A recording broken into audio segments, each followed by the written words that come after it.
shift. Sorry, to be clear, you are going to remove Crown Royal from the LCBO store shelves? Oh, 100% I am. When, What about all sir? the other 100%. Diageo brands that you had No, I'm just going to focus on Crown Royal for now. Ontario Premier Doug Ford made a declaration this week that sent shockwaves through the beverage industry as he confirmed plans to remove Crown Royal whiskey from Liquor Control Board of Ontario shelves next month, and the move directly targets Diageo, the multinational corporation that announced the closure of its Amherstburg bottling plant, with Ford stating clearly that he cannot wait to follow through on the ban, and that this decision represents Ontario's most aggressive stance yet in protecting local jobs during ongoing trade tensions. Stock up. It's a Canadian product. It's made in Canada. They're closing the plant. They're going to go. Okay, let me hear you out. That's it. Oh, no, I want to address this. Yeah, that's what Eventually, you know where they're going. They're going down to Alabama. My good friend Wob Canoe, I love the guy, by the way. You know, they're doing a little production there in Quebec too, but it's all a bunch of BS. It's all going to Alabama. Mark my words. It's going to Alabama. They said they were going to invest in St. Clair, Ontario, $350 million.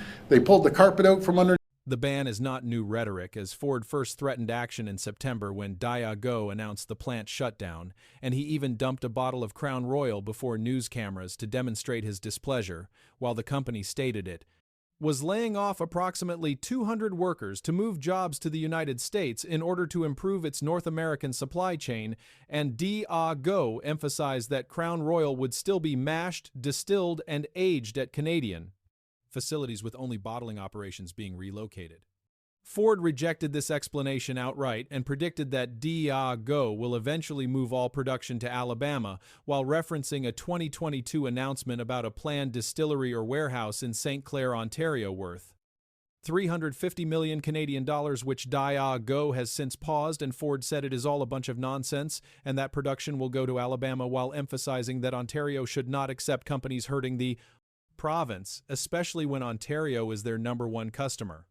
The Crown Royal ban comes on top of Ontario's broader alcohol policy, as Ontario Finance Minister Peter Bethlen-Falvey confirmed the province will hold firm on its ban of U.S.-made alcohol at Liquor Control Board of Ontario stores, which has been in place since March, with $80 million now sitting in a Liquor Control Board of Ontario warehouse, and Ford implemented the original ban as a direct response to tariffs imposed by the President of the United States, Donald Trump, on Canadian goods, while stating American alcohol will remain off shelves until tariffs are lifted or Canada reaches a new trade deal with the United States. Bethlen-Falvey said the booze ban has provided benefits for Ontario producers, as local products received more shelf space and are reaping rewards, with sales of VQA Ontario wines increasing 79%, while craft beer and Ontario-based products rose 33%, and in the 3 months following the ban, Ontario and Canadian-made alcohol sales jumped 19% at the Liquor Control Board of Ontario, according to figures from the Finance Minister, while Ford echoed this sentiment by stating, "Ontario grows great grapes and makes great wine." The decision sparked immediate backlash from multiple directions, as a consumer advocacy group accused Ford of weaponizing the Liquor Control Board of Ontario, while critics argue the ban punishes Canadian workers in other provinces where Crown Royal is still produced, since Crown Royal whiskey is distilled in Diageo's plant in Gimli, Manitoba, and the company operates production facilities in Manitoba and Quebec, plus corporate headquarters and warehouses in Ontario, while Diageo stated Thursday that whiskey destined for Canadian and non-U.S. markets will continue bottling at its Valleyfield, Quebec plant. Manitoba Conservative MP James B. Zan posted a statement directed at Ford, saying the Premier did not have all the facts before him, as B. Zan represents the Selkirk-Interlake Eastman riding north of Winnipeg, where Crown Royal is distilled, and he warned that banning Crown Royal from Liquor Control Board of Ontario shelves could hurt Manitoba workers, while the United Food and Commercial Workers Union, representing employees at Diageo's Gimli plant, criticized Ford's actions and stated that Ford is attacking the livelihoods of hundreds of Canadian workers at remaining Crown Royal distilleries in Manitoba and Quebec. United Food and Commercial Workers Canada National President Barry Saw stated, Ford is serving another straight pour of betrayal to Canadian workers, while emphasizing that elbows up does not just mean elbows up for Ontario, but all Canadian workers standing together in solidarity, and the union warned that a boycott is not the answer, while pointing out that bottles of Crown Royal across Canadian retail shelves continue to be made by union members. Food policy expert Sylvain Charles-Bois warned the ban could impact jobs in both Manitoba and Quebec, while noting the Liquor Control Board of Ontario is probably the largest client for the Valleyfield plant in Quebec, and stated that losing a customer like the Liquor Control Board of Ontario will likely impact employment at both facilities, while also cautioning that political retaliation against a major company like Diageo sends a negative signal to the rest of the world. About doing business in Canada.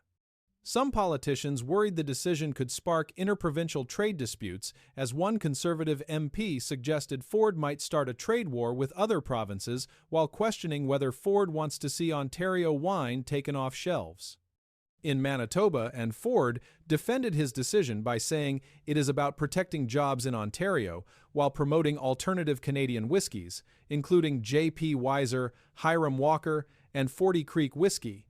Diageo is the world's biggest spirits producer and owns brands including Smirnoff Vodka, Captain Morgan, Rum Guinness Beer, Johnny Walker, and Don Julio, and in the Liquor Control Board of Ontario's second quarter update covering June through October 2025, Smirnoff was the top-selling spirit by net sales, followed by Crown Royal, while Ford initially hinted he might remove other Diageo products from Liquor Control Board of Ontario shelves, but later backed down. Confirming the ban will focus specifically on Crown Royal. John Doniolo, president of Unifor Local 200 representing the Amherstburg plant workforce, confirmed many workers have moved on, but said the impact remains devastating as some members found opportunities at nearby automaker. Stellantis, however, the closure continues to affect Amherstburg, which has a population of approximately 24,000 and relied on the plant as a major employer for nearly 100 years, while the facility was listed for sale in late December, and a majority of the roughly 160 workers ratified a closure agreement in November. Ford stated the province is working to bring new products and opportunities to the community, while emphasizing Ontario will move forward and send a clear message that companies should not try to hurt Ontario, especially if Ontario is their number one customer, and those who do will be held accountable, as the Premier advised anyone wanting Crown Royal to stock up now before the February ban takes effect.